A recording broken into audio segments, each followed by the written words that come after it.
Hey, everybody. Scott, you're live. I'm live, I see.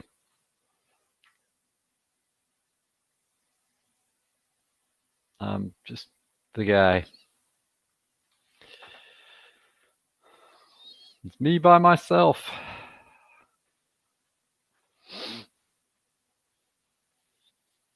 With my headset. And my reflective glasses.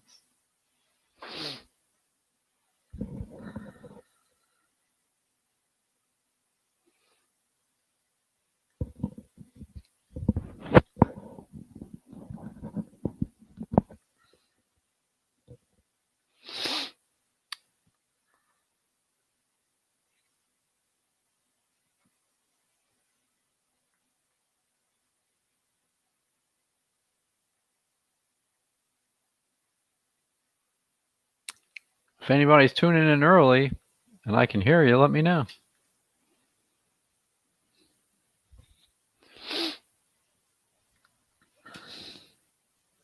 Oh, shucks.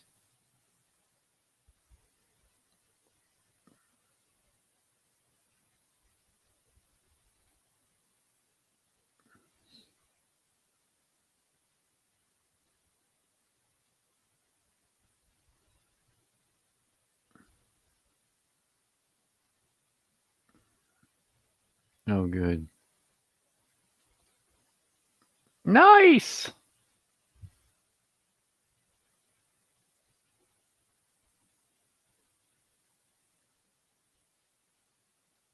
Let's see what that looks like.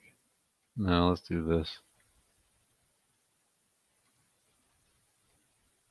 Oh,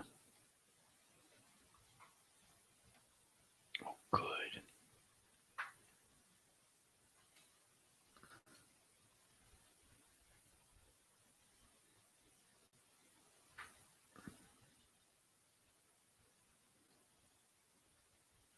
Nice.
If any of you guys are tuning in early, and I'm not sure if I can hear you if you have questions, but I am tuned into the comments section.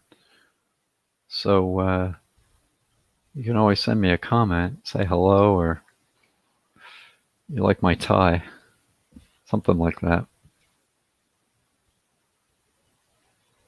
And I know we're screen sharing.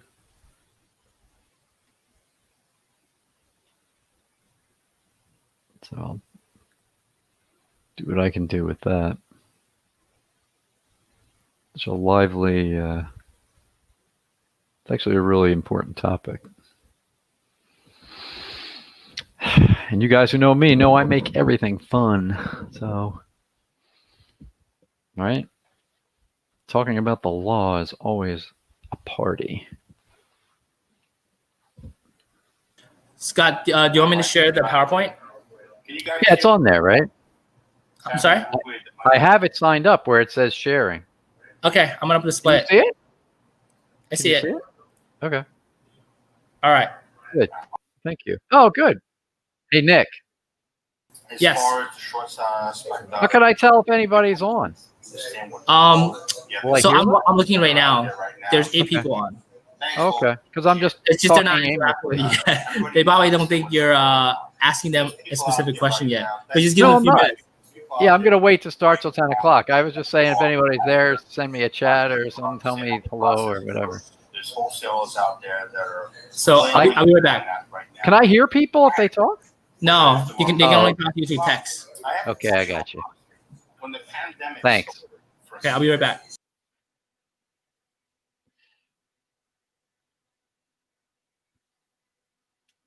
We all love Nick. It's 9:55. I'm not going to start till 10 o'clock. Hi, Ray. Ray just sent a message to say good morning. What's up?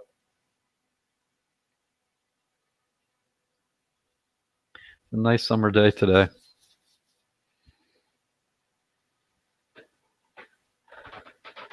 And you have to be nice to me because it was my birthday earlier this week. 25 again. Man, I tell you, it's been quite a year. 25 again. It's been a long year. John Kim, good morning. Ray Diao, good morning.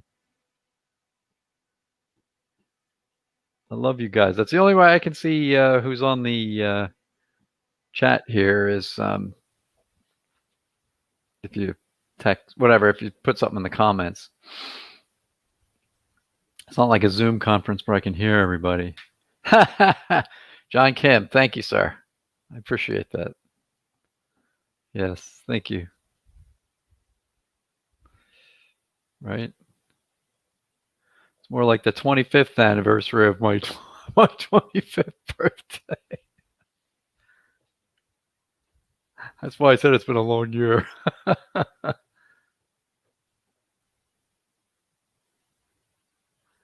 But I do like Groundhog Day as the movie. Not Training Day, although that's a good movie too. Groundhog Day with Bill Murray. Love that movie. Why? Because the theme of that movie is no matter how many times you screw up, the one time you get it right, you keep getting extra chances. And when you finally get it right, you finally move forward. So it's right. It's very interesting. I think that's a great message. Groundhog Day is your birthday? Dude, that's awesome. I'm telling you, I love that movie.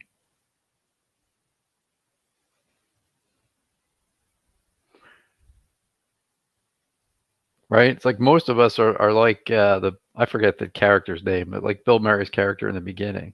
Most of us are like that when the insurance salesman comes up and tries to sell insurance and he punches him. And then by the end, he's like, oh, I've been waiting for you. I want to buy several policies and refer you to my friends. So, right? So, right, it is possible to learn, grow, and evolve.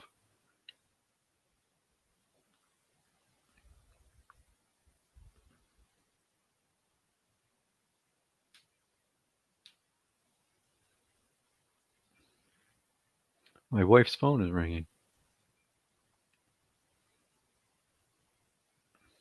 Hey, Ron. Good to see you. All right, 2 minutes. Scott will start at 10 on the dot. That's right. Yeah, just send me a message. It's interactive.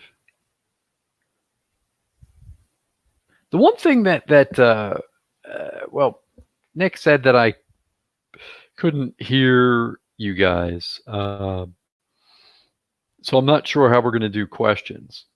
Scott, you're going to do questions through the comment. Oh, you yeah. have the comment section on the right. Yeah, is that right? I'm never going to hear anybody. They're just going to have to type them.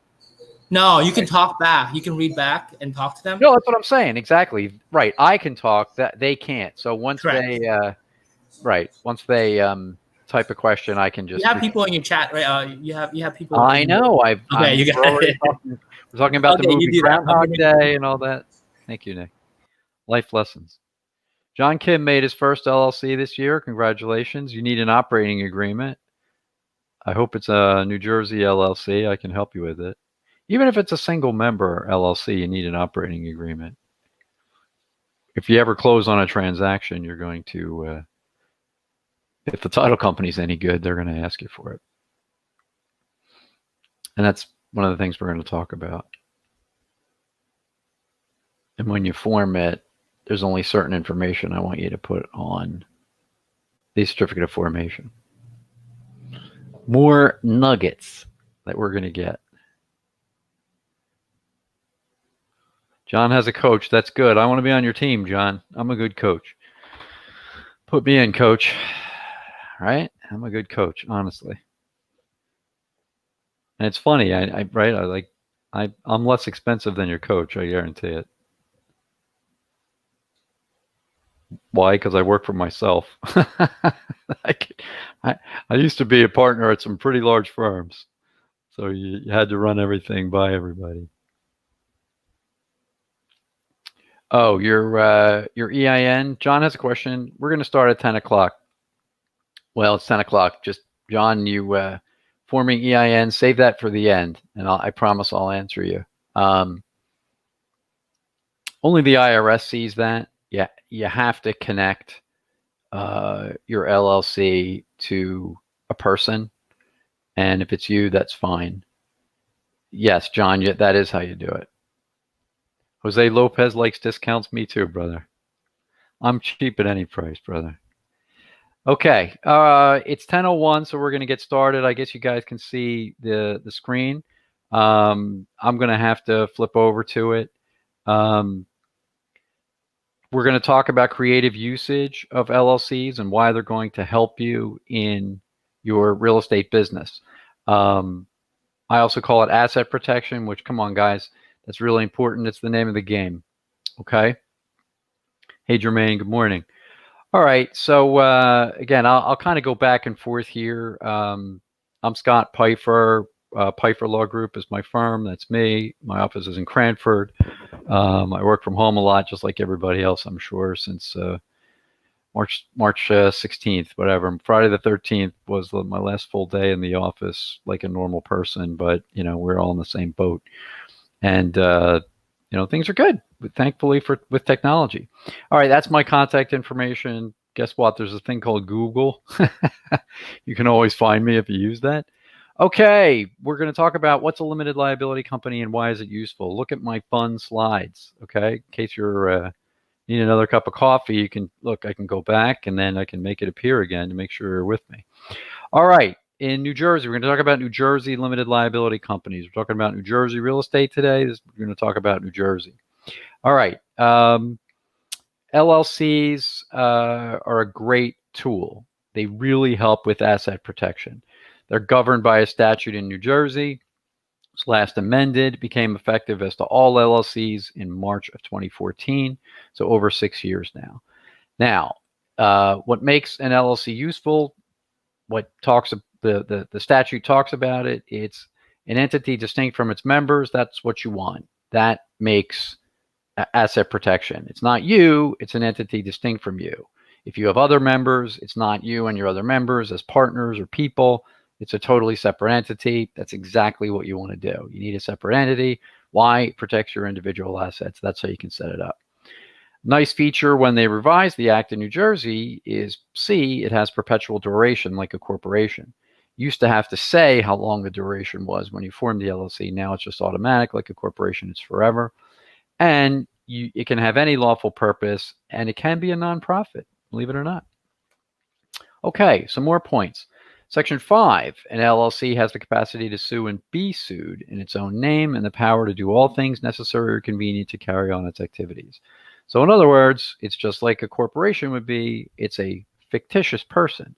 It's not a real person, but it can do anything that you as a person could do and yet have a separate entity. That's why it's capable of providing asset protection. Okay. Legally, what do you have to have in an LLC? You have to have at least one member, but you could actually have as many members. There's no express limitation on the number of members you can have. And get this, look at in the definition of person who can be a member. It's an individual, a corporation, a business trust, an estate, a trust, a partnership, another LLC, an association, a joint venture, a public corporation, a government, or a governmental unit, or anything else, any other entity. So real flexibility in terms of who can be a member of an LLC, even more opportunities for asset protection. Because, some people, if you have significant assets, you can protect yourself by not being an individual as a member of an LLC. You could do it through a trust. You could do it through a joint venture. You could do it through another LLC and have series of LLCs. Delaware has what are called series LLCs. New Jersey doesn't. I'm not saying that. I just mean there's ways to layer these things to make it a little more complicated if a creditor is trying to find ultimately somebody to collect from. It just makes it more useful. Okay. This is another point that I think a lot of people don't know. You don't have to have either a transferable interest in the LLC. You also don't have to make a contribution to the LLC. And a transferable interest just means that you have the right to receive distributions. It's extremely useful in forming LLCs. One of the best things about real estate, as I'm sure you guys all know, is the opportunity to partner with other folks who bring strengths to the table that you don't have. So having an LLC enables you to bring in partners, let's say, okay? The intent of an LLC is to really be flexible like a partnership, but with the assets protection strength of a corporation. Corporations have a lot of rules. They have to have meetings. They have to run and manage a company in a certain way with resolutions. A limited liability company is designed to be more informal, like a partnership, which is two people running a business together as a partnership. They make decisions. There's no necessity that they have to be recorded. It's always good to have major decisions recorded, meaning in the form of some kind of writing, like an email, something that is provable later, that has evidence, evidentiary value. Okay. But it's less formal than a corporation, which again makes it great for running your real estate business because you don't have to worry about adhering to certain formalities, having a resolution and having votes and things like that. You can do things a little bit more informally. And one of the real benefits is where it says in here, you don't have to have the right to receive distributions. Two things. Number one, that means you as a member, you can have a broader asset protection strategy where you don't actually have a right to receive any profits from the LLC, where you have some other benefit, occupying a property, the right to participate in certain other ventures, or even a defined return on your investment. You could even have the return on your investment designated as being into something like a Roth IRA or a solo 401k, a self-directed IRA, an independent IRA, all these things that would take your money and shelter it potentially from creditors. So I don't think a lot of people realize that. I think that's something that I want you to write down and make note of, that if you want to designate how you're going to receive profits, you can do it in your operating agreement and use it as an asset protection strategy. Okay.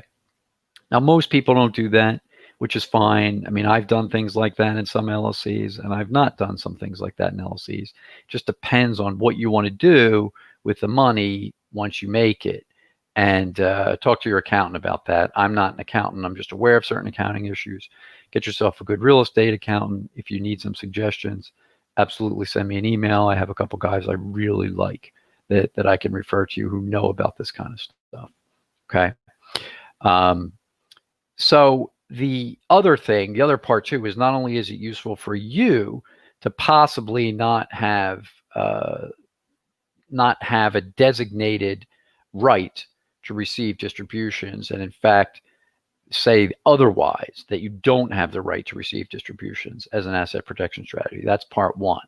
Part two is, and it's something totally different, you can take on partners, other members in your LLC. Someone who's part of an LLC is called a member, okay? You can take on a member who is not entitled to receive a percentage of the profits, who does not have a percentage interest in the LLC. You can make them a small percentage interest if you want to give them something. They can have some voting rights or they can have no voting rights. But what you can do is you can say that they don't have a right to receive distributions according to profit. And how do you do that? You can just give them a percentage return. So you can literally make a member just like a lender, where a lender lends you money and in exchange for that, they get an interest rate. You can do the exact same thing with a member of your LLC. You can make somebody a member of your LLC and say your return on your capital contribution is X percent. You can guarantee it, a minimum return over a certain time. What I also like to do is say that one or more other members could buy out that other member's membership interest automatically. You put that in the operating agreement by making the payment that's required at any time or after a certain time, whatever the parties agree to. So this comes into play when you have what you might need as gap funding, which I think you guys should know about. If you don't, all I'm talking about is you want to buy a property, definitely please be buying them in LLCs if you can. Sometimes folks buy them individually because they can get a lower interest rate. We can talk about that. I have clients who do it. It's fine. Just understand what you're doing. Okay. But if you're going to buy it in an LLC, which is my preference and for asset protection purposes. So if you're going to buy a property in an LLC and you're going to a traditional hard money lender, one of the ones that you guys know about and that are participating in this conference today with Nick, if you're going to do that, they're going to make you a loan based on certain terms. Oftentimes, you're going to have to put up a significant percentage of the down payment of the acquisition cost. Many lenders, if you price it correctly, meaning if you're buying the property at the right price, the appraisal comes out, the lender likes the deal, many times they will give you 100% financing for your rehab, okay, for your construction budget. You do the scope of work, you put it together, you get it reviewed, the lender likes it, they'll lend you 100% of the money that you need to do your rehab. They're not going to lend you, especially not today. We all know things got tight in March, in April, in May, after the pandemic set in and the credit markets tightened up a little bit, which is a useful lesson because credit markets change. So now lenders are definitely wanting you to put money up because they want you to have what's called skin in the game, right? You actually have to come up, excuse me, with some money that you're putting into the project. So it's not all the lender's money. Many of us are either doing multiple projects. All of us have limited assets. Nobody is the federal government. You can just print money if you need some more. So, and some of us just don't have the money to get started and need partners. I use that, colloquially, to get started in your business. This provision here is exactly the kind of thing that's tailored to what you need to do, what we call gap funding. Because the traditional hard money lenders are going to require you to put up a down payment, to put up some money of your own, lenders will permit other members of an LLC to make contributions. You have to talk to your individual lender about it, but it's a way to come up with the additional funding. So if a member of the LLC is putting up money, you can make that person hold a small interest in the LLC, pay them a stated interest rate on the money that they contribute to the LLC as a capital contribution. And that is the person's entitlement. So once the project is done, the property is sold, and the profits are distributed, that person who only gets a percent on the money, say they lend you $50,000. Let's not say lend. Let's say they give you $50,000. They contribute $50,000 to become a member in the LLC at whatever percentage. And they want 12% interest. I just say that's easy because if they're giving you $50,000, okay, then they're going to get, it's 1% a month. Okay. So it's easy to figure out. You just figure out what that number is, give them the return, and, whatever. If it's $10,000, then you're paying them $1,000 a month. So if there's a minimum return for 6 months. You say, I'm going to give you at least $6,000. Make sure that that's done. They get their capital returned, their $10,000 they loaned you. You give them their interest for 6 months, right? They got $6,000, and they're that's it, right? Or I did the math wrong, but if it's $100,000, they're getting $12,000, $1,000 a month. So figure it out. It's a way to get an investment and circumscribe and restrict the amount of the return that you're going to pay somebody, and then you or whoever the other members are get all the profits once the project is completed. Okay, so it's really useful. Somebody doesn't have the right to receive profits; they just get a stated interest rate. It's a wonderful tool. Okay, so it's just a great way to raise money and do projects that you need to do through an LLC. So you have that asset protection. You also raise the money you need. Your investor, so to speak, is happy. And just as an aside, just so you understand, this would be a contribution to LLC by way of a capital contribution. That's what's called equity. All right. This is a business. Somebody who's investing in it, you, other members, are contributing money towards the LLC. That's an equity interest. If you go to a lender is a creditor. Okay. So there's a creditor that has debt. That's debt to the company. The company has to pay its debts. In the order of distributions, as we should all know, it's the equity, the members, the owners who get paid last. The creditors of the entity will get paid first. And of course, lenders want to take a mortgage on a property. If you're using the LLC to purchase a piece of property, most lenders are going to want a mortgage on the property and probably even some more security. So those lenders are secured not only by getting paid ahead of the members by law, they're also secured because, of course, they have an interest in the property that their loan has to be paid so that they release the mortgage obligation, the specific security that they have. So it's risk reward, right? The investors get paid last, but they also, of course, have the potential for that upside.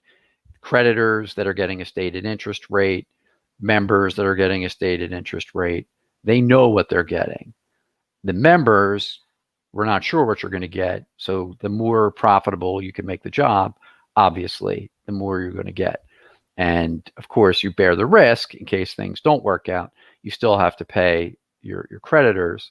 And assuming the operating agreement provides what it would provide if I drafted it, the member who is investing in your LLC and is just getting a stated interest rate would get paid before the members would get any distribution of profits. So there's a risk, but there's also a reward. You get whatever's left over, whether it's small or large. That's the risk, but it's also the reward. And that's what we're here for. Okay. An LLC, you probably know, but again, just to go over the basics, because all of this is in the statute.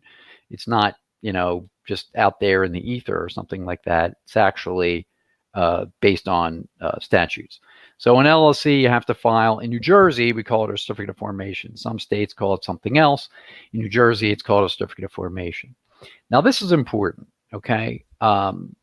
Because I especially if you're going to do things that we're going to talk about soon, which is maybe you're going to sell your membership interest in an LLC. That's one of the most creative uses of an LLC when you're talking about real estate transactions. It's something that I'm closing on deals like this at least once a week. At least once a week, this exact tool that I'm going to tell you about is something that's being done just in my practice. So imagine, how many other times it's being done. All right. And I'll flip over to my screen. I'm looking at my own computer that tells me, so all I see is my screen. So I will go back to the comment section after I finish this segment, because I do want to take a look and see if you guys have any particular comments or questions, because this is important. All right. So, and it's 10:19. So you create an LLC by filing a certificate of formation. In New Jersey, it's very simple. There's a website that you can go on that's open 24 hours a day, 7 days a week. So you could form an LLC really anytime you want. You have to pay by credit card. There's no other way to do it. The filing fee in New Jersey for an LLC is $125. So it's really, really reasonable in terms of asset protection. It's really cheap insurance. Yes, you have to pay $3.50 on top of that because there's a credit card processing fee. New Jersey wants to basically net it's $125, so they charge you $3.50 because they make you use a credit card. So it's $128.50 to form an LLC. That's the filing fee. Now, in the certificate of formation, initially, you don't have to disclose the identity of its members or managers. There's a space to do it. There's a way that you can fill in information, but I want you to know this. You don't have to, and I don't ever do it. All I want you to do is identify the initial registered office and the initial agent for service of process. Service of process. You might not know what that means. All lawyers know what it means. It means in case you're getting sued.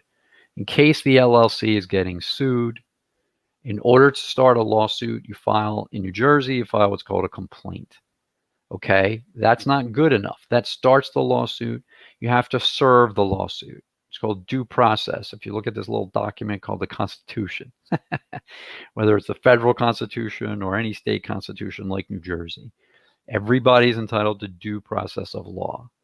What that means in terms of lawsuits is if you're going to sue somebody and name them as a defendant in a lawsuit, they have to be notified. They have to know about the lawsuit. If they don't know about the lawsuit, it's subject to, even if you get a judgment, it's subject to being vacated, overturned, withdrawn. Okay?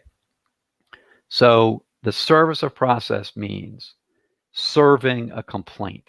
That's the most important thing. And if, God forbid, there is a lawsuit, you want to know about it. Okay? Because if you don't, and there is a judgment, a default judgment that's entered, sure, there's rules that say you can go in and overturn it.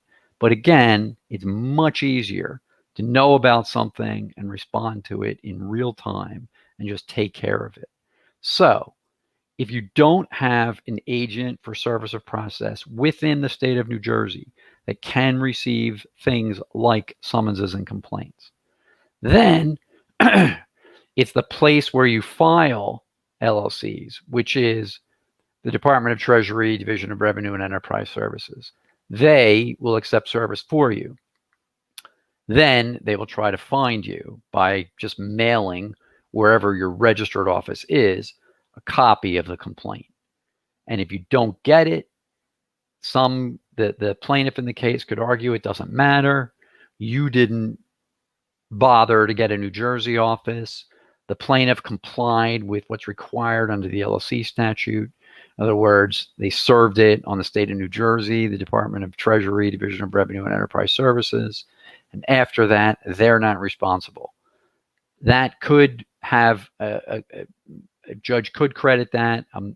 There's obviously arguments against it. All I'm telling you is just make sure you have an agent in the state of New Jersey. For my clients, when I form your LLC, I definitely offer that as a service. I have hundreds of LLCs at any one time that I'm the registered agent for. I've been in practice for a long time. So, and this is part of what I do. So when I form an LLC, what I prefer to do for my clients is form it where I'm the registered agent and my office is listed as the registered office, and that's it. So when somebody sees an LLC and asks for your certificate of formation or looks at it online, at least for the first year, all they're going to see is that I am the registered agent for the LLC. There's no members. There's no managers. You don't need to list that. You don't need to list an address. You have your registered agent named and your registered address in New Jersey, and that's it. So I'm protected by attorney-client privilege. I don't have to tell anybody who you don't want me to tell if I'm your registered agent for your LLC. So it works, again, to help shield you from liability because it's not obvious who actually the members are of this LLC. Like I said, in my case, I have so many of them, who knows who it is. So it's very useful, okay? So now I'm going to click back and just see if any of you guys have comments. No, I don't think so. Oh, John Kim asked me if there's an age restriction on an individual. Yeah, just under general law. Under general law, sure. You have to be 18. If you're under 18, the presumption is that you can't sign a contract. You have incapacity. You're legally incapable of signing a contract. So if your kids are under 18 and they call up and order something, you can just say, you know what, it was my kid ordering it. He doesn't have the capacity. I'm not paying for it. That's why companies want to be careful about who they actually deal with. That's a separate topic, but yeah, it's funny. It actually came up recently where I got involved in a client who was assigning, who took assignment of a real estate contract from an LLC. And I asked the contracting party, the buyer under the real estate contract, which was an LLC, I need to see your operating agreement to make sure I know that all the members consent to the assignment to my client, a different LLC. Because you always need to know, you have to look at that operating agreement to see who you're dealing with. Because if you just say, I have a deal with one member and they're not authorized to do it, or they don't have a majority, you have to look at the operating agreement, then your agreement's unenforceable. So it's important to take a look at that. So anyway, he had his wife who signed, and him, they owned the majority, no problem. But there were two other members, and he said they were his kids, and they were like, 3 and 5. I said, don't do that. Besides, like, what if you get a divorce? Then who's in charge of the kids? What if one says, I don't want the kid voting this way, and the other one says, all right, it's a big mess. So yeah, keep it to people over 18. What happens after a year? Doug Paul wants to know. You have to file an annual report every year. When you file an annual report, they're going to ask you for at least one of the members or managers. Okay. So after a year, if somebody wanted to know who the members were, then they could find out by public information. The IRS always knows. And the state of New Jersey Division of Revenue, Department of Taxation and Revenue, they always know. Because when you form your LLC, to complete your registration with the state of New Jersey, you have to tell them who's got the interest in the LLC. They want to know. The tax man always wants to know. In case there's profits or whatever, you don't file a tax return, they're going to come after you and say, wait a minute, or they could, and say, what about this entity? You said you're the member of it. What happened to it? What's going on? So they can get information. Same thing with the IRS. As a lot of you probably know, any lender, and when you do a transaction, is going to want to know what's your EIN, and you should do that. You should get a separate employer identification number, EIN, TIN, taxpayer identification number for your entity. We'll talk about that a little bit later. But when you do that with the IRS, and you can do it, there's a link to it on the New Jersey website. I always do it. I like to form the LLC. Unless you're transferring it, I like to get an EIN. We'll talk about that too. And so the IRS is going to want to know, because in order to get the EIN, ultimately you have to list a responsible party who's going to be responsible. Same thing, the IRS wants to know at some point if any money was made or lost, who is going to be getting the benefit, or, taking whether it's a tax deduction or having to pay taxes because there was income that was made. So the IRS is going to want to know, and the state of New Jersey is going to want to know. But other than that, they're not releasing that information. That's confidential unless you've signed some form like you do with your lenders, allowing them to get copies of your tax returns or something like that. So generally, That's what goes on. And that's a little bit far field, but not really. It's relevant to what you talk about. Now, Ron said, okay, if you form an LLC with listing only the registered agent, when it's closing time, title company gets a good standing. How will, oh, and this, that if it's members. Ron, I was talking about the beginning, and we'll talk, I guess we didn't really get to it yet. It's an operating agreement. The operating agreement is the central document for an LLC. The certificate of formation just proves that it exists. And by the way, I want you guys to push back. If you take this as a nugget too, I can't tell you how many times I get this. I'm doing a deal and the lender says, I want a certificate of good standing for the LLC. And I formed the LLC a month ago. In New Jersey, your filing is good for 1 year. You don't have to file an annual report for another year. So your LLC can't be revoked. What they're worried about is, oh, if you don't pay your annual registration fee, which as of last year went up to a whopping $75, it used to be $50. Again, they're going to nail you for the $3.50 convenience fee. So it's $78.50 every year to keep your LLC active.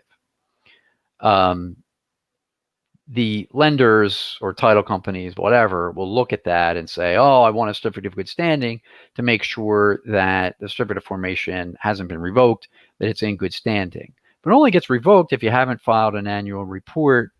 I think, you know, they just want to make sure your annual reports, and you can file them up to 3 years late. At least the state of New Jersey still doesn't revoke you. You don't have to do a reinstatement. Just pay the fee.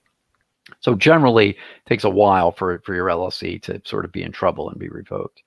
But just push back because, like I said, in the first year, it's impossible. The state of New Jersey will not do anything to revoke your LLC for 1 year after you form it because you did everything you needed to do.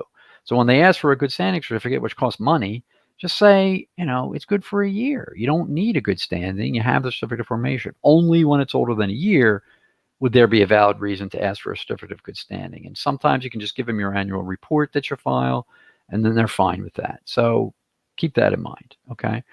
Jose says, can the registered agent be transferred to another agent? Absolutely. You just have to pay. You can amend you can file a certificate of amendment for your LLC in New Jersey. You do it online. I do that all the time when we're going to talk about what we're going to do here. Meaning if you sell your LLC, you file a certificate of amendment. Absolutely, it costs $100, $103.50 to be precise. There's that $3.50 again. Anytime you want to file an amendment to your LLC, it's going to cost you that $103.50. So, yep, if you sell your LLC membership interest to somebody else, like I said, I'm doing those transactions at least once a week where I'm closing them. I'm looking at them all the time. Not all of them close, but I'm closing at least once a week. Yes, then I make the buyer pay for it, but I file it a certificate of amendment for the LLC. It changes the office, changes the registered agent. It's a $103.50. If you filed your certificate of formation and you listed a member or manager because you didn't listen to me or you didn't know that, you file all that at the same time, okay? And it's just one filing fee. So absolutely, you can change the registered agent anytime.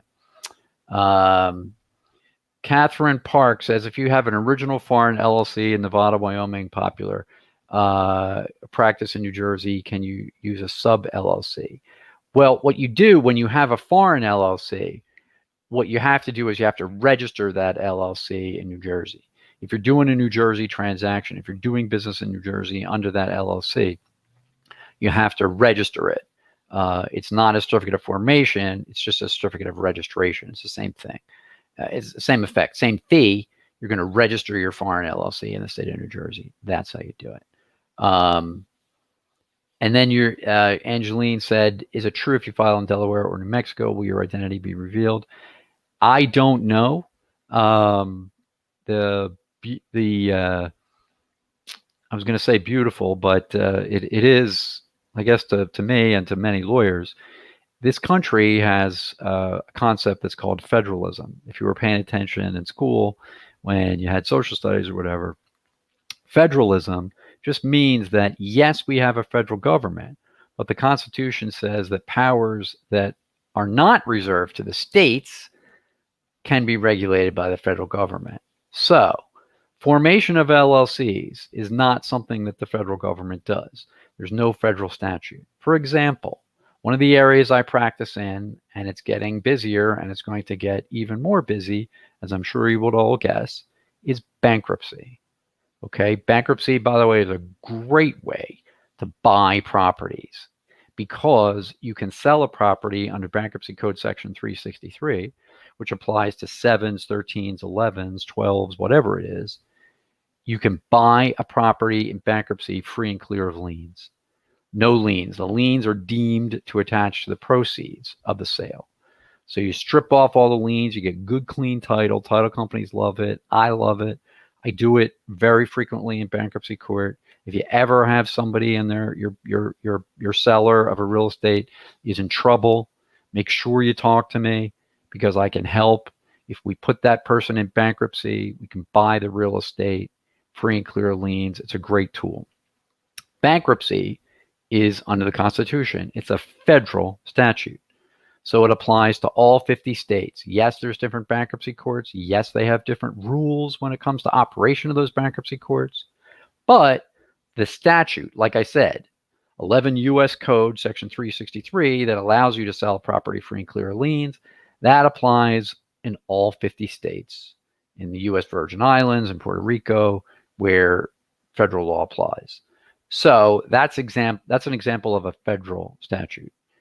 LLCs, no federal law. It's all 50 states, D.C., Virgin Islands, Puerto Rico, as I said, Guam. They all have their own individual laws. So if you're working in New Jersey, you do a New Jersey LLC. I'm a New Jersey lawyer. I do practice in New York and Pennsylvania too.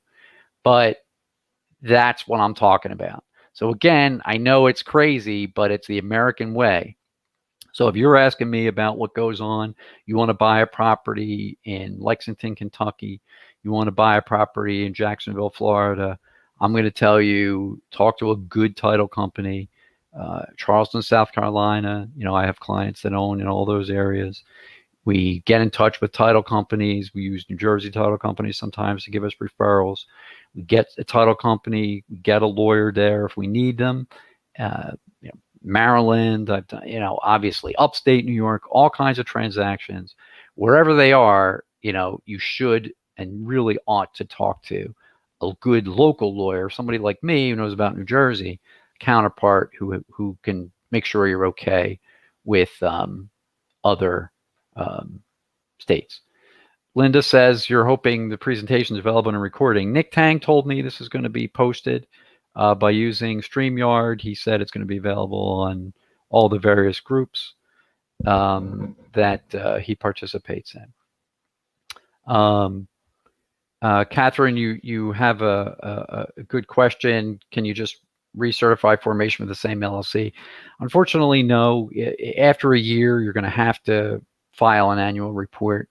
But I'm going to give you what I think is the strategy because you asked that question. What I like to do, and it's not just for that reason. It's really for asset protection purposes. So, now I'm going to go back to the presentation just after I tell you this about the operating agreement. What I want you guys to do is I want you to run your real estate business through an LLC because I love them. I think they're flexible. If you want to file in a different state because you think it's going to give you better asset protection, that's fine. I am not convinced that having an out-of-state LLC gives you any better protection than a New Jersey LLC if you live in New Jersey, if your business is in New Jersey, and your property is in New Jersey, and you get sued. Why? Because I can tell you as a matter of fact that one of the bankruptcy judges in New Jersey, who I know very well and is an excellent lawyer and judge, who does a lot of the Chapter 13 work. In fact, he does all of it if you're in the Trenton vicinage of New Jersey, issued an opinion that said, I know that your out-of-state LLC says that you should apply the laws of that state. But he looked at the LLC statute and said, what it says is the laws of that state apply to the internal affairs and management of the LLC. And of course, being the creative lawyer that he is, says, this isn't about that. This dispute is a creditor is complaining about something you did in New Jersey to them that's not internal management of the LLC. So guess what? I'm applying New Jersey law. Judges are lawyers. They're New Jersey lawyers. So they're going to want to apply the law that they know. They're not going to want to do extra work. They're going to want to apply New Jersey law. So it's possible that, and by the way, I've seen some cases get overturned on appeal, which means if it's a really big matter and you lose at trial because the jury hates you or whatever, you could possibly win on appeal. You could prevail on appeal. But this is America. And guess who pays for their own legal fees in America? That's right, the parties. Each part, unless there's a statute or rule that allows for fee shifting, in America, like in this kind of, in a contract case or a dispute like this, each side pays their own lawyer. In England, it's different. In England, the loser pays. Okay, so you have to be really dedicated to go through with a case in England, because if you lose, you have to pay the other side's legal fees. Here, it's the opposite. You get dragged through the mud if the other side has deep pockets and they just send you a bunch of stuff and all this discovery and motions and everything that you're constantly going to have to respond to and deal with. Or if the court's making you come in for conferences and things like that, it's expensive because you have to pay for it. If you're an LLC, you can't represent yourself. You have to have a lawyer. Those are the court rules, at least if it's over $15,000 that's in dispute. So it's expensive. So again, yes, you're going to get potentially some benefit by having an LLC in another state.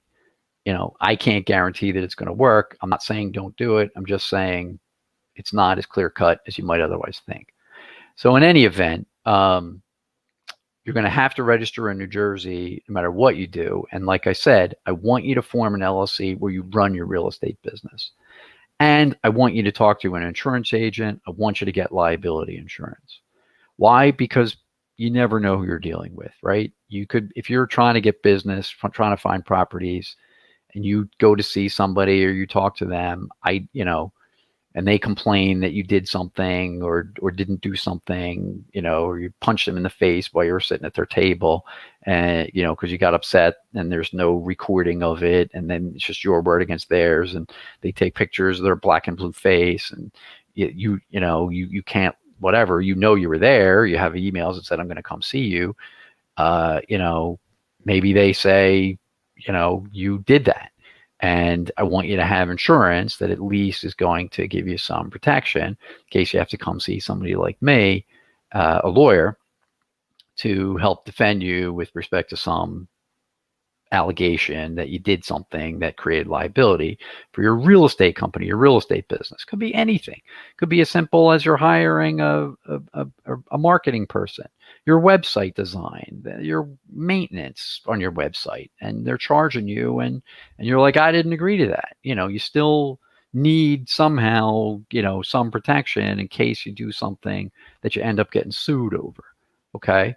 So I want you to have liability insurance for your LLC that you do your business under, but I want you to own real estate in a separate LLC. And I want that separate LLC to not do anything. All I want it to do is be like a statue that holds the title to the real estate, right? It's like, here's my deed. Here's my deed. I'm holding it, and that's my whole job. It should just hold title to this piece of real estate. And of course, what do you have when you're buying real estate? You got property insurance. So if anything happens at the property, somebody slips and falls, it burns down, whatever, there's insurance on the property that insures the LLC that owns it. When you go to somebody's house and they say you punch them in the face, that has nothing to do with the LLC that owns the company. So you can buy and sell that real estate, have investors do whatever you want, alienate your interest is what it's called, sell, mortgage, finance, whatever, take partners, and what your operating LLC, the one you run your real estate business in, whatever that's doing or not doing, has nothing to do with the entity that holds that title to that real estate. You could have separate entities for every single piece of real estate you own. I recommend it. I really do. Then they're all insulated from each other. One, like I said, the entity that holds title does nothing. All it does is hold title, doesn't do any activities. In fact, if you're doing a rehab, I want you to use your real estate company to enter into contracts, not the entity that owns the real estate. So if it's 123 Main Street, Great Town, New Jersey, that's the LLC that just holds title. But you're hiring contractors, entering into leases. I want you to use your operating LLC for that. So your operating LLC is not going to own anything. Okay, it's not going to have any assets. It's going to enter into contracts. It's going to act for the other LLC, which you're allowed to do. And that's why you're going to have liability insurance to cover it. So again, I keep all these things isolated isolated from each other. Why? If one gets sick, I don't want the other one to get sick, right? We got a pandemic, perfect example. They're all socially distant from each other. So you're not going to catch COVID one from the other, right? That's the idea, okay? The idea is to keep it that way, keep them separate. And that way, God forbid something happens. Like I said, you continue to do business. You can alienate your interest in another one. Just worry about one problem on one LLC that doesn't apply to the others. If you're owning multiple properties in an LLC, if you're all involved together, and guess what? You have a transaction where you want to sell one of those properties and you're in the middle of some litigation, you're going to have to disclose in your affidavit of title, yeah, guess what? My LLC is being sued. A buyer of that LLC, if they have a lawyer like me, I'm going to say, whoa, I want some kind of escrow or something. How do I know that you're not going to lose that lawsuit and you've sold this property? And then guess what? My client's the buyer. Maybe that creditor's lawyer is going to come back knocking on my door saying, hey, I have an interest in your client's property because it was sold. And I get that money, not the person that you bought it from. So instead of having my buyer pay the seller, there's going to be an allegation that the buyer has to pay their client. And who wants to be involved in that? So you really want to be careful about the way that you structure these things. And like I said, if you do it the way that I'm telling you, you're going to avoid these problems.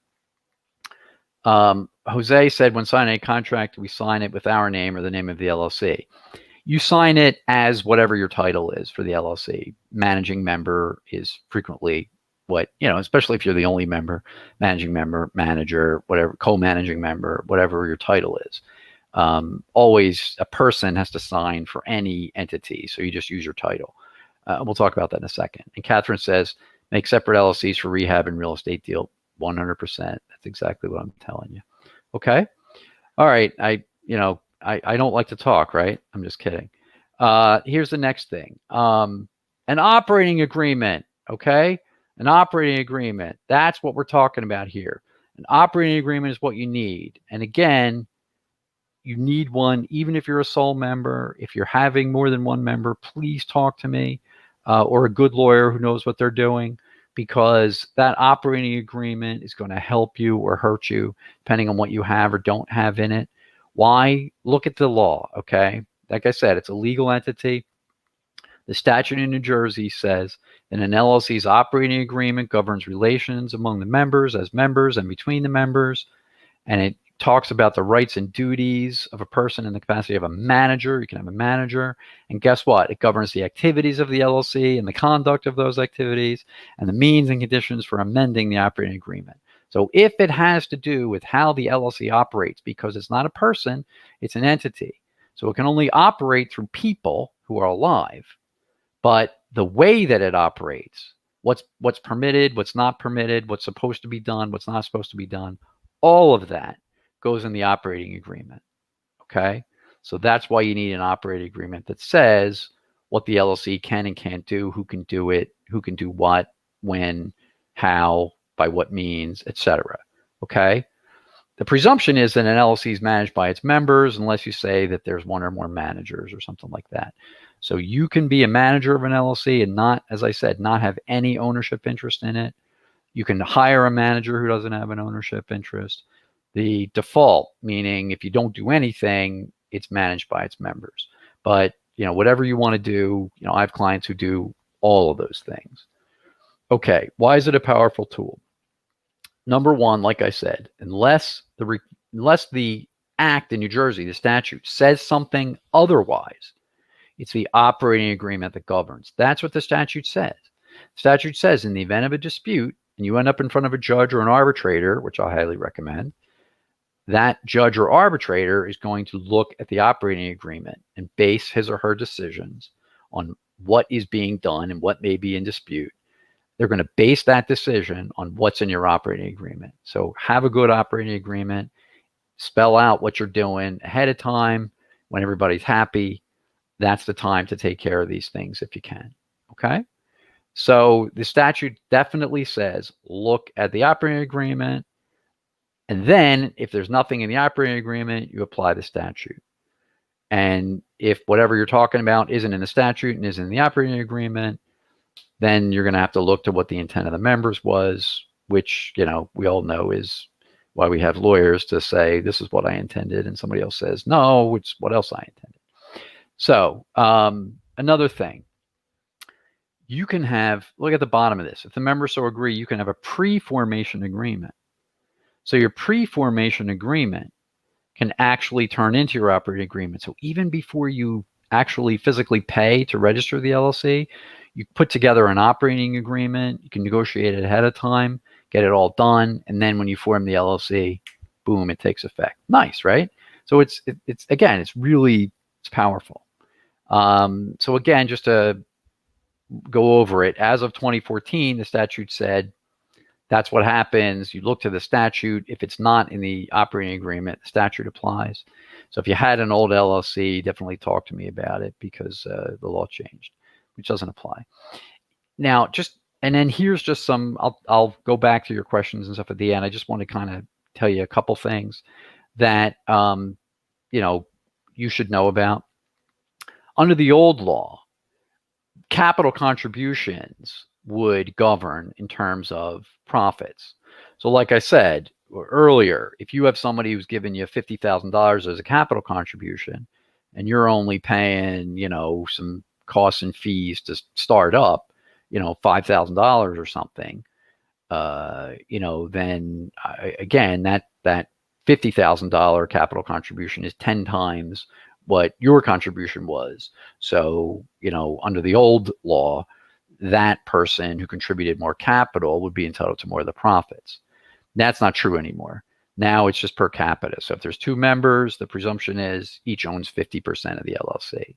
So again, if you have more than one member, definitely talk about in it what percentage, who owns what. And I'm just going to tell you, if you're husband and wife, I definitely generally say just make it clear if you're in this business together, make it 50-50, and you guys always have to agree. I don't want to take sides, but if there's an agreement and it's one party that's doing most of the work, just make sure that it's spelled out.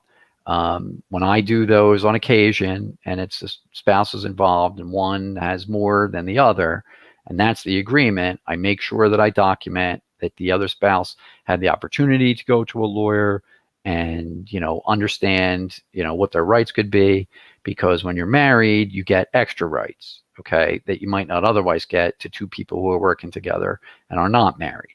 So it's just something that's really important. But anytime there's two people that get together, I want it to be clear that my job, if you hire me and there's two of you or more, I'm not representing you guys individually. I'm representing the LLC, everybody's agreement. So all I really have to do is make sure that you guys all agree. And I always make it clear, you can have your own personal lawyer who will just give you personal advice and say, you know what, are you sure you want to deal with this person? Are you sure that this is what you think? Are you sure that this is what you want to do? You want to give them this right, you want to take that right. You're absolutely entitled to somebody who's just thinking about you. If I'm representing the LLC, I'm just going to give you guys all the same advice. Hey, make sure it's what you want. Did you think about this? Did you think about that? As long as you guys agree and you're okay with it, go talk to another lawyer, do whatever you want. But if you guys all agree, then I'm going to say that's what's going to go in the agreement because that's what you agreed on. So again, I'm just representing the entity, the collective enterprise of everybody, which, makes sense, right? So just keep that in mind. The way that an LLC is managed, again, as we said, if there's nothing in the LLC, it's just assumed to be managed by its members. I always put it in the operating agreement, who has the right to do what. Fiduciary duties, another nice part. of this revised act, and it's always in my agreements. It's in most agreements anyway, to my knowledge.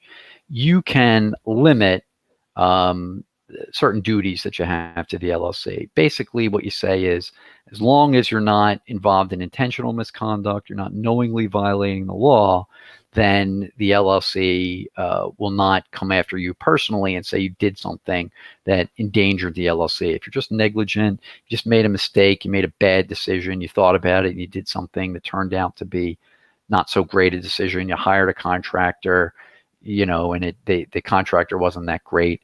The other members, can be absolutely angry with you, but your duty of care is, I thought about it, I used what the information I had, I made a decision. It's not going to hold you liable to the other members per se. Okay, so that's something that you can do in an operating agreement. Same thing with indemnification. Okay, the act actually says now that the same thing. The LLC is basically responsible for the conduct of its members. So the LLC indemnifies the individual members from their conduct. Same thing. If there's disputes among the members, generally it's the LLC that's going to be responsible to a third party. If the members have a dispute among themselves, that's kind of a separate matter. The LLC decision stands with respect to the third part. Everybody else in the world, you guys might have a dispute that's separate. So, it makes for enforceability of agreements. It makes it easier. A third party can rely on what the LLC did. They don't have to find, if someone doesn't like it later. Again, it doesn't avoid the whole transaction, with certain exceptions. Okay. You can have exculpation. You can eliminate or limit a member or manager's liability to the LLC or other members.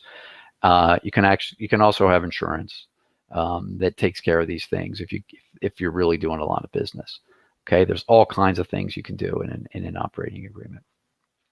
As I said, it's perpetual duration.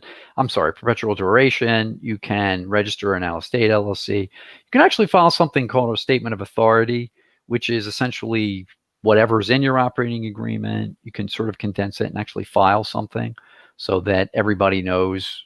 They can actually look at something filed that says who has authority to make decisions and bind the LLC. There's certain things an operating agreement can't do. You can't eliminate things like the duty of good faith and fair dealing. You can't say that a court can't come after me and make a decision that affects me.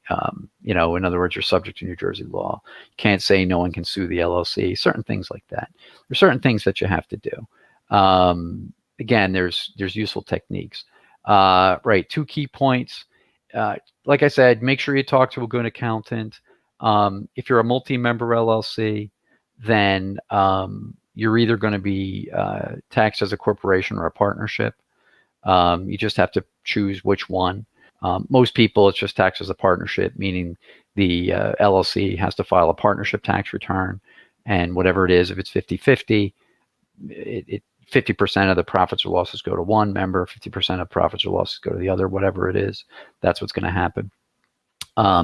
If you're an individual, you can choose to be taxed as a corporation or as a disregarded entity, meaning whatever profits or losses, they're just going on Schedule C of your tax return, and you're just the owner, and all the profits or losses go to you.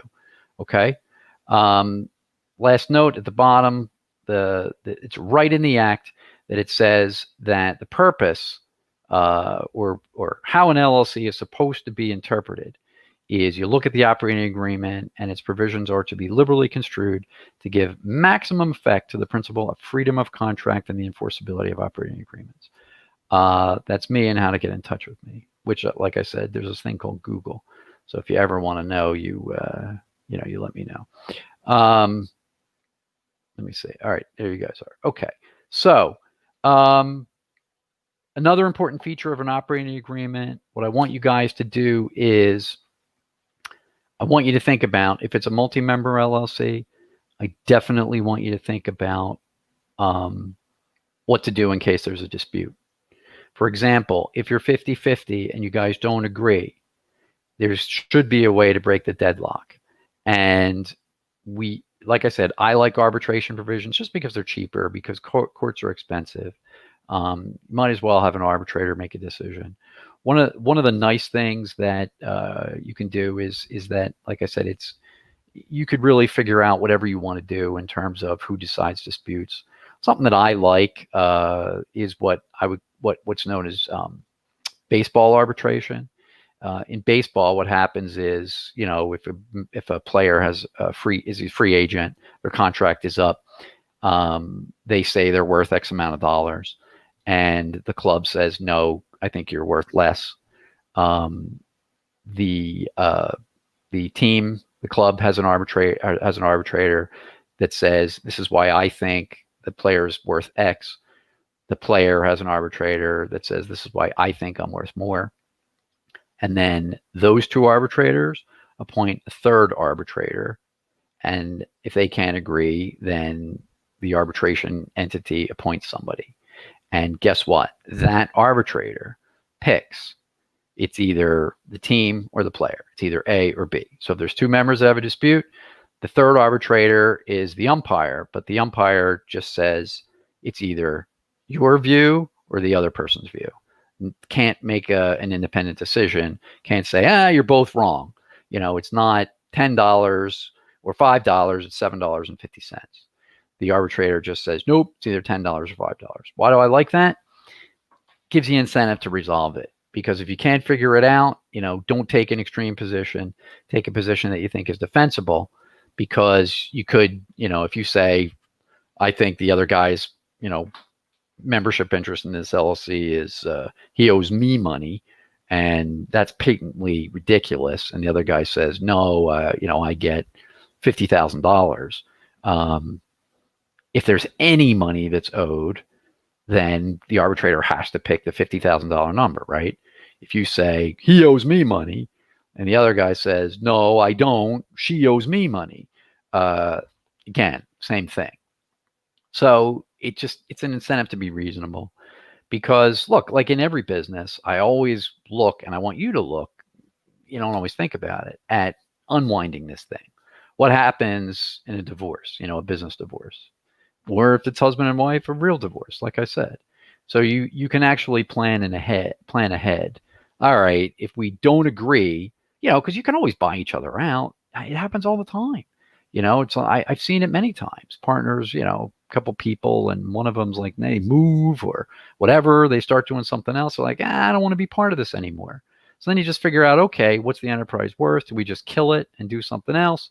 Sometimes, one member just says, you know what, I'll just give you my interests. Sometimes if it's nice business, you say, you know what, I want to be paid for it. You can take over or bring in somebody else, buy me out. That's what you have to figure, okay? But again, these things are, possibly not applicable if you're not, making a fortune, if you're not doing very much, if you're just having a couple deals here and there. And of course, if you're just doing it by yourself, it doesn't apply, because you're the one who's in charge and you're making all the decisions, bearing the losses, and of course, making the profits. So there you go. Brian Screws says, can two separate LLCs partner through an operating agreement? Absolutely, my friend. Two ways. Remember, the statute says a member of an LLC can be another LLC. So you can absolutely have an LLC as a member, or two LLCs have a member of another LLC. Or you can simply do what would be a joint venture agreement. Actually, joint ventures can also be members of LLCs. It's in the slide. But you don't have to even form an LLC. You could always do something like a joint venture, where you're not involved in each other's businesses. Just say, you know what, you've got your LLC, I've got my LLC, or whatever. It doesn't even matter what entities they are. We're going to cooperate on, we got this one deal, we want to work together, and you just figure it out. I do those too. It says, you know what, like like I said, in this business, what you do is you cooperate. And you use people to do things that you're not that good at, or you don't want to do. So, for example, there's folks who are good at design. There's folks who are good at construction. There's folks who are good at managing money. There's folks who are good at practicing law. There's folks who are good at accounting. sometimes they get together and do things, right? I'm a member of an LLC. You're in charge of this. I'm in charge of that. You figure out what it is. You can do it inside of an LLC. You can also just do it as a joint venture. Hey, we like this piece of property. You're responsible for this stuff. I'm responsible for that stuff. Here's how we're going to split up the profits. Here's how we're going to manage it. Here's what we're going to contribute. You just put in an agreement. And like I said, I do that. They're as complicated as an LLC operating agreement would be. They certainly are. You want the same provisions in there in case there's a dispute, who decides a dispute. But it's just, you're just for whatever reason, if the two sides don't want to have equity together, they just want to maintain their separate identity and just have an agreement for one particular project. And guess what? It's also true that once you draft a joint venture agreement, if the two sides say, you know what, we did a great job, I really like this project. In the future, let's just be one LLC. We can convert the operating or the joint venture agreement, just make it into an operating agreement, form an LLC. It's really just like, okay, if you have an LLC and somebody's authorized to sign for it, there's one signature. If it's a joint venture, I'm always presenting the joint venture agreement saying, well, this is a joint venture, so here's the agreement that says who's authorized to sign on behalf of the joint venture to sell the property or sign a contract or whatever. So it can be a little more cumbersome in terms of dealing with third parties who say, what is a joint venture, right? If it's not a person, you always want to know who's authorized, right? When you're dealing with an LLC, you have to say who's authorized to deal with that, who's authorized to sign for that LLC, who's authorized to bind that LLC. Just like if you're just like if you're talking to a seller and the seller wants to sell you a piece of property, for goodness sake, at least go on like Google New Jersey property tax assessment, find the lot and block, look and see if it tells you there's two people who own a property and you're just talking to one, find out what happened to the other, right? It's like the oldest technique in the book. Oh, I own this property with my brother. I said, I want to sell to you, and sure, I love you and I love your price. But you know what? My brother, he doesn't agree. I'm sorry, we don't have a deal. Now they just shopped you, right? They just took your offer and they got other people and they're like, hey, this person's, it's in my back pocket. I know what I can get. So you go and negotiate with somebody else. You negotiate a better deal with somebody else. Oh no, I didn't breach any agreement with you. My brother, he wanted to look for other deals and you were too stupid to find out if, there was anybody who owned the property. And that's exactly what the judge would tell you. Hey, you could have found this information. You can't rely on one person when there's more than one person involved. That's just the way it goes. So, again, it's right. I mean, this business is great. It's creative. Can be very lucrative, but at heart, you're dealing with laws when it comes to the transaction. Real estate transaction is a legal transaction. The business transactions ultimately come down to what you can do and can't do and how whatever you're doing gets interpreted. So it's always good to have somebody like me who knows these things and understands this business to try to help you in your endeavors. And Catherine, like I said before, Nick said that this is going to be posted, that just talk to him about how to watch these. He says these are going to be posted to, I think his Facebook site and YouTube. There's different, StreamYard does that, sort of automatically publishes these things to your various channels. So it's pretty useful that way. Ron, just, and anybody that says, what do you want to do? Just give me a call, send me an email, whatever, if I can help you. There's the information, how to get in touch with me. Thank you guys. I really appreciate it. Like I said, I'm here to help. So contact me, call me, send me an email, and, let's see if we can work together on something. Okay. Again, that's the idea. I'm trying to facilitate your business. I'm trying to backstop you, trying to give you a little perspective and, help you in your quest to live a great life and make some money while you're doing it. Thank you very much, guys. I really appreciate it. Again, reach out to me. I hope to see you live next year, hopefully. Thanks again. And I'm still here. If you want to, if you guys want to stay, I'm not logging off. If you want to talk to me, it's fine. My pleasure, everybody. Honestly, if I didn't like what I'm doing, I wouldn't be doing it, right? The key to life, you got to really like what you're doing. But I'll tell you a story if you're still online. One of my clients years ago told me that he paid a lot of money to see George Burns. George Burns, right, was a comedian. He lived to be 100 and something, probably. Smoked a cigar, short guy. Performed all the time up until the day he died, I think. And client told me, who's hilarious, by the way, he says, George Burns gets up on stage and he goes, and it was like George Burns talks about success and like lessons. He goes, there's one secret to living a great, fulfilled life and success in whatever endeavor you choose, including life. And that's this: either do what you love or love what you do. And that was all he said. And he left. Now, I don't know if that's true or not, but it makes for a great story because it's the truth, right? You either love what you do, and then, of course, then you're not working, you enjoy it. It's something you do, right? Or you either do what you love, meaning you're doing it and you love it, it's great, or love what you're doing. Maybe it's not exactly what you want to do, but you love it, so you do it. So it's one or the other, right? Either do what you love or love what you do. So it's actually, I think it's, right? You can't make that any more succinct. That's what makes it so good. Doug is saying about trusts. Land trusts are, some states use them. I know Florida uses them a lot. Some other states use them. Not so much in New Jersey. You can. I do them. I've done them with, you have a trustee that makes all the decisions for the beneficiaries. You can sell them as well. You do the same thing. You can substitute the trustee. I've acted as trustee for clients that own property by way of land trust, and they're the beneficiaries. The trustee in anything, a will or a trust under a will for estate planning purposes, the trustee has to act in the best interest of the beneficiaries. Now, it doesn't mean you have to take their direction at everything, but it means you have to act in their best interest.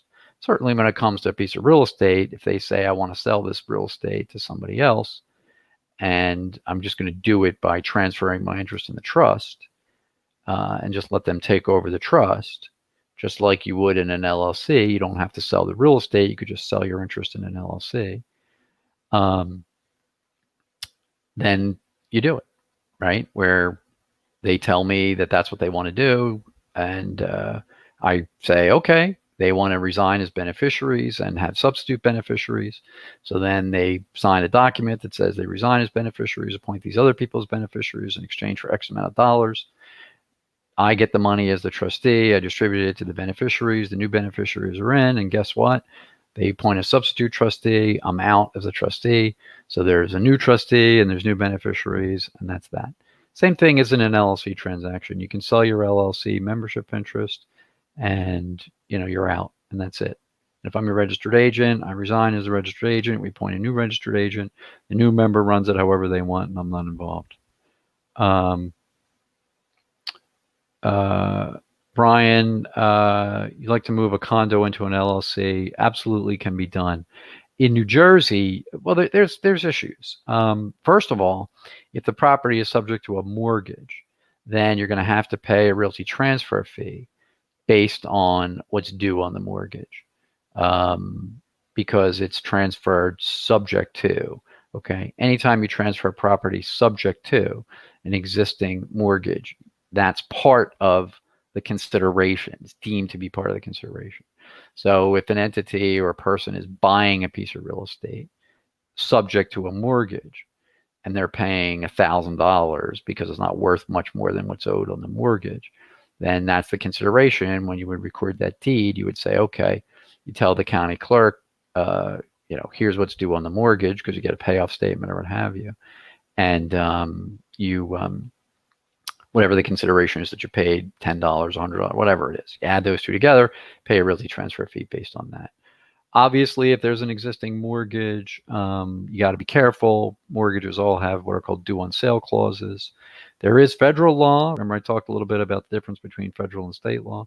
There's federal law that says generally, if you're transferring ownership of a piece of property from yourself to an entity that you're doing for asset protection purposes, for estate planning, really for estate planning purposes, asset protection is part of estate planning, there's no doubt about it, then that is considered not to be a transfer of your interest, and it won't accelerate the mortgage. It won't trigger the due on sale clause. You could have to litigate that. Some lenders take a look at these kinds of things and monitor to see what's happening with the property. Some don't. So it's always, it's always an issue if there's an existing mortgage. But like I said, generally there's no problem with it. The other thing is, I will ask you about why you're doing it and your potential liability, because there's because I'm a bankruptcy lawyer, I know all about this, and I've litigated issues like this, and on both sides of the equation, both sides of the lawsuit. There's something called fraudulent transfer law, where if you are in danger, you think you're going to get sued, or you are getting sued, something like that, you're faced with a big financial issue that you know is coming down the road, and you're trying to get rid of your assets, you're trying to dispose of your assets before some creditor comes in and takes them, that transaction is subject to being looked at. So if you're taking assets that you own individually and you're selling them, including putting them in LLC, that maybe you're not the only member of, maybe you're a minority member of it, so you're trying to block a creditor. If you do it prospectively, like I said, it's great, because then that's why you're doing it. In case I get in trouble later, the creditor is going to have trouble getting assets out of me because they're protected in these other instruments and vehicles and entities. That's one reason you do them ahead of time, because if you do it after the fact, the creditor will say it's a fraudulent transfer. That's the reason you're doing it. You're trying to get this liability protection. You're trying to implement asset protection, but it's too late. You already knew that you were in trouble. So you're really just trying to take assets away from an actual creditor who is actually owed money by you. And you're trying to get rid of your assets so that that creditor has trouble reaching them. So the fraudulent transfer says if you're doing that, it's subject to being overturned. Lawsuit can be filed alleging that and saying that it doesn't matter. They want the judge to disregard that transfer and still give that creditor the interest that you would have had in that property and, liquidate it or whatever. Because obviously when there's a dispute about money, that's what it's all about. I always say, what's a judgment? Judgment's a piece of paper. Nobody wants a judgment per se. They want money. If you can't get paid, sure, you get a judgment. It encumbers property. In New Jersey, it encumbers property everywhere in the state. New York and Pennsylvania aren't like that. They go by county. A lot of states are like that, so you have to be careful. But, sure, like I said, a judgment has some utility, but obviously you want money. So, again, there's ramifications to these things. The best time to do this asset protection and planning is ahead of time. When you're going to start this business and we're going to do a new venture, obviously, nobody's looking at you because you haven't dealt with people yet. You're going to. So if you do it prospectively, you do it in advance, that's the time to do it. And, right? I mean, professionals have done this for years, right? I mean, doctors are the number one example, and, dentists that face potential liability all the time for malpractice or whatever have, for, decades, if not centuries, sought to do things that limit their exposure. Because same thing, if you're owning something individually, you want to try to protect it. And again, insurance is always a big part of this. I have insurance. I just recommend it for all my clients. It just helps you sleep at night, right? I mean, that's part of what creditors look at is what are you doing if you're trying to essentially strip yourself of assets. Courts don't like it. But if you have some assets, like insurance, I have insurance coverage in case I screw up, there's some money out there in case, there's a potential source of recovery. So if you're providing for some means of recompense in the event that something goes wrong, there's a possible assets that can be relied on. It's a powerful argument. I'm not trying to hurt anybody, Judge. There's been insurance that's available in case something goes wrong. If they prove their case, there's insurance to back this up. So it's a useful tool in your toolbox. But yeah, Brian, good. Oh, you're funny. Who's this? Doug. You're asking me an accounting question about moving to Florida. Definitely talk to a good accountant. From what I hear, because it's definitely a strategy, for goodness sake, Florida has no state income tax. New Jersey has a fairly high income tax rate. So absolutely high net worth individuals absolutely think about and do want to establish residency in a state like Florida that A, has some decent weather, B, has some waterfront property, and C, doesn't have a state income tax. So maybe 9% could be as high. I think it's 8.97, I think is the top rate in New Jersey. Plus potentially some other stuff, capital gains, things like that.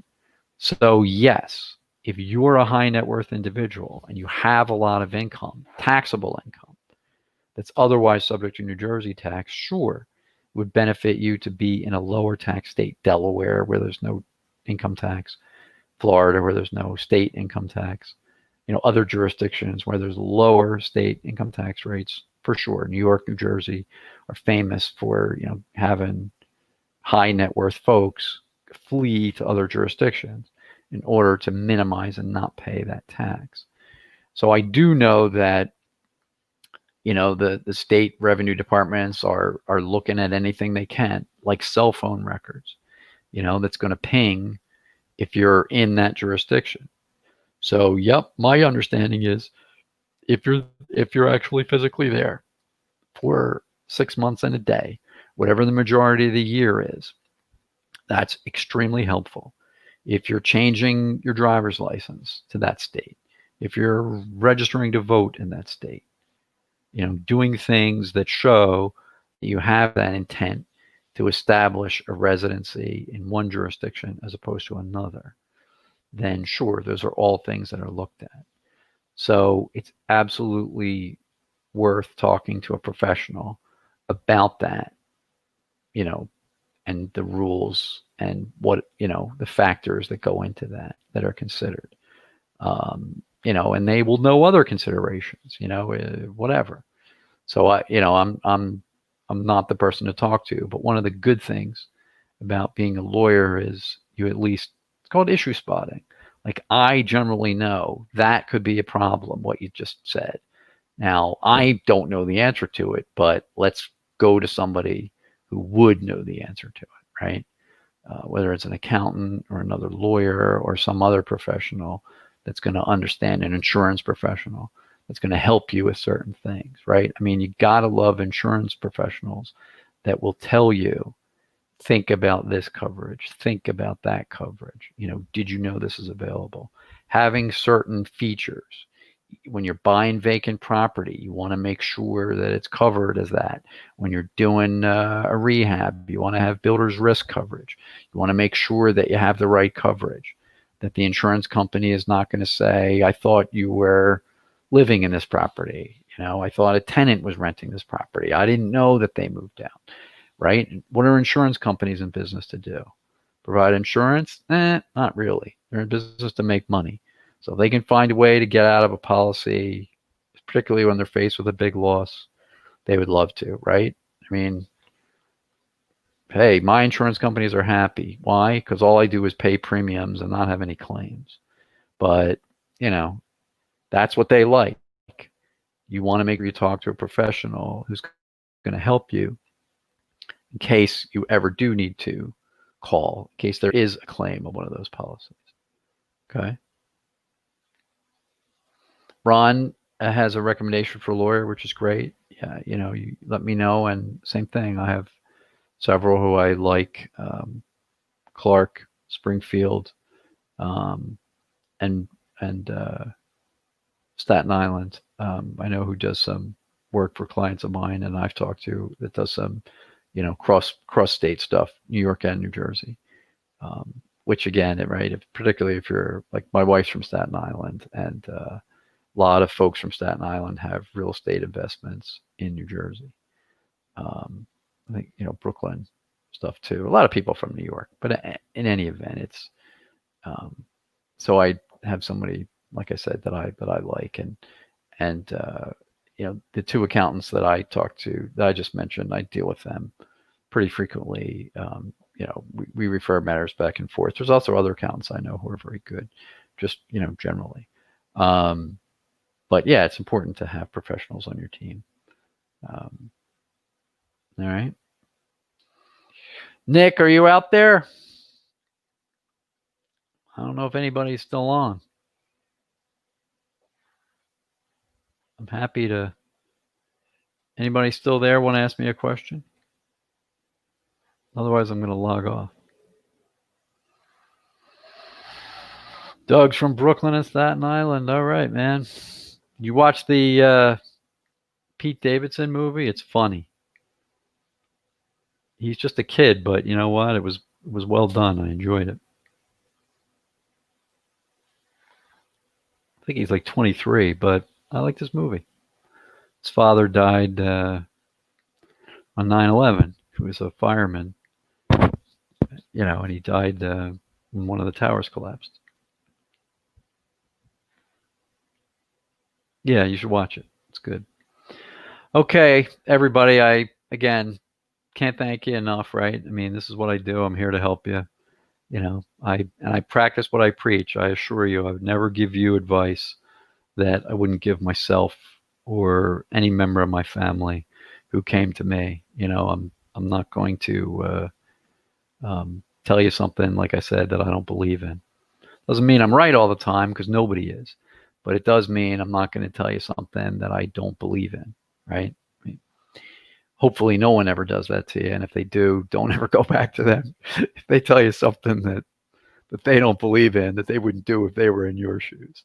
I think that's really part of it, is, but and the other thing is, and I get this all the time with real estate deals. Oh, Brian Screws, he's a great CPA, because he just messaged me and said he's a CPA. So there you go. We're gonna have to talk, Brian. Speaking of my birthday, right? I just forget what it is I was talking about, but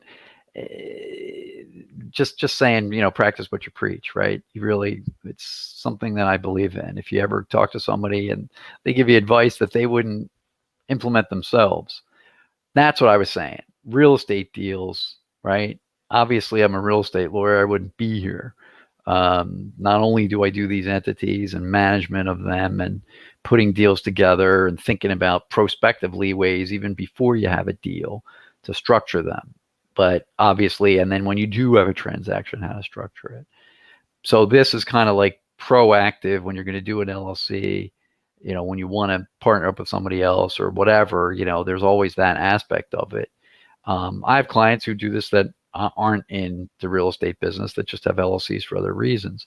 But most of it, almost all of it is real estate related, because LLC is just a great tool for that. But obviously I work on real estate transactions once there's, whether it's an LLC or not, I'm doing work with realtors and all that. But I just love it or I hate it, actually, being facetious, right? You get the lawyer, and it happens every now and then, who I find out through the realtor that basically the lawyer is telling the client, do this or do that, don't do this, don't do that. And particularly people who are older or they don't do a lot of real estate transactions. I always wonder about that, because, it's not my job to say, this is what's best for you, don't do something else. It's like, I'm going to tell you, all right, if you do that, this is what, there's always risks and rewards in every decision you make. Should I go with this provision? Should I agree to this? Should I agree to that? Okay, here's the ups and downs. Let me know what you think. Is it worth it to you? Because there's risk reward in everything, right? Who knows what's going to happen?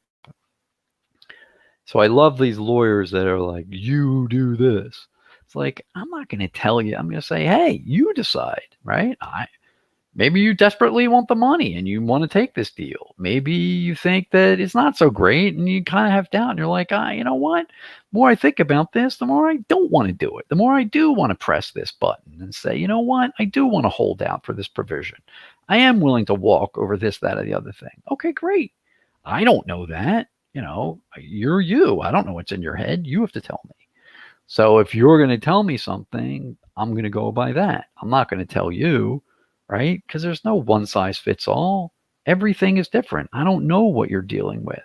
You can tell me, but again, there's always moving parts. And you know what? And if you're in a bad mood that day and you're saying, I want to do this or I don't want to do that, I'm going to say, are you sure? Do you want to think about it? But ultimately you're the client, right? You decide. I have professionals that I deal with, right? And, I tell them the same thing. Here's what I think, and they'll tell me the same thing. I don't think that's such a smart decision. Do this, that, or that thing. You're really thinking about that, right? And you deal with it, right? I mean, I'm divorced. I'm remarried. I had a lawyer in that. I had to think about, I was a client then. I had a couple motor vehicle, just, really minor stuff years ago. But guess what? I didn't want to represent myself because I know how the game's played. You get a lawyer, so I didn't even talk to you about that. I just have a way to do that. And, it's always better to listen to somebody who is objective and, you're paying for their advice. That's what you want. It's useful in lots of situations, right?